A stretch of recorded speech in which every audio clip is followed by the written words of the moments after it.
Welcome to Luca is a Billionaire, where the only thing I invest in is your answers. In this video, I will explain how to update your Chrysler 300 navigation. First, access your Uconnect system and navigate to the Settings menu to find your current software version. It's important to know this for compatibility. Next, make sure your vehicle's battery is fully charged or connected to a reliable power source to prevent interruptions. Finally, prepare a USB drive with at least 16 gigabytes of available storage, formatted to FAT32, for the update files. Now, let's get the update files. Head to the official Uconnect Navigation Update website on your computer.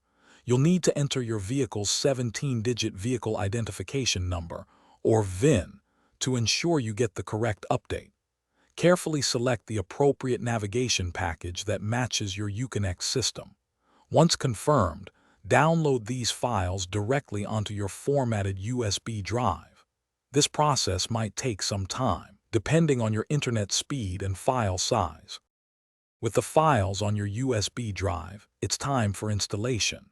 Start your Chrysler 300 and insert the USB drive into one of the vehicle's USB ports. Your Uconnect system should automatically recognize the update files. Follow the clear on-screen prompts to initiate the navigation software installation process. This is crucial.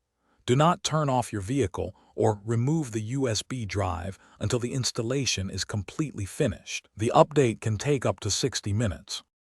Once the installation is complete, restart your Uconnect system to ensure all changes are fully applied.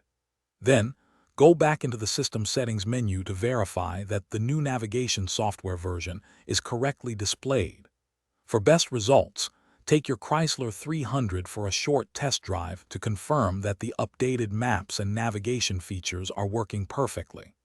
Remember to regularly check for new updates to keep your system performing at its best.